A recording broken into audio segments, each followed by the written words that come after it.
Hi everyone, Duncan Woolger here from the Performance Centre at World of Golf over in the UK. I've been using the system for a couple of months now, been having fantastic results with beginners, improvers, some of the England players that I work with, and also the professionals that I'm fortunate enough to work with. It's a fantastic learning tool. I wouldn't be worried about using this on beginners, young, old people. It doesn't really matter. It's a fantastic tool. Everyone that I've taught on it I get fantastic feedback that they really enjoy using the system. So I would strongly recommend you looking at the Swing Catalyst for your balance plates or for your swing analysis. So guy comes to see me, not hitting the golf ball very well. He doesn't play a lot of golf, but he's playing a big event at the weekend and just wants to hit the golf ball better. He can't get his 3-wood in the air, and he's finding that his bad shots are thins and tops.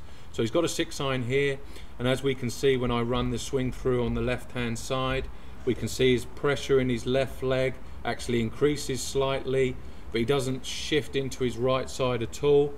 He then increases his pressure into his left side, coming into the delivery position.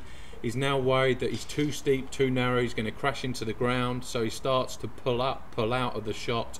And as you can see, going through, he doesn't really shift any pressure through the golf ball, and he actually can get a bit of lower back pain and lose his balance. This was a good hit for Guy with a 6-iron.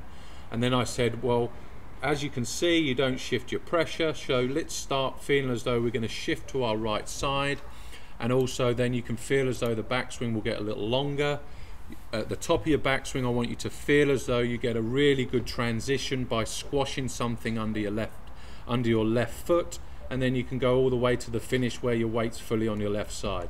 So a couple of practice swings, a couple of minutes later, Guy manages to produce a swing which gets to the top, as the old swing's already halfway down, and he's now 65% on his right side at the top, whereas beforehand, if I take it to the top of his backswing, you can see he's 53% on his left, and now he's only 35% on his left, 65 on his right compared to 47. So we can now see he can actually feel as though there is a transition in his golf swing. He doesn't have to worry as much about being so steep and so narrow into the golf ball, so he doesn't have to pull up as much. He then hits the golf ball with the 6-iron 8 yards further, even though he doesn't have as much pressure impact as he had done previously. He then felt as though he could hit the golf ball a lot more consistently and further. Like I said, he picked up about 8 yards with a 6-iron. He then was able to hit his 3-wood off the tee or off the ground, went away and played a lot better golf that weekend with his buddies, which is really, really helpful. Hope you enjoyed this little voiceover. Like I said, I'd strongly recommend you look at the Swing Catalyst guys for all of your swing analysis solutions. And if I can be of any help, just drop me an email down at World of Golf New Malden in the UK, and I'll be happy to answer your questions. Take care till then.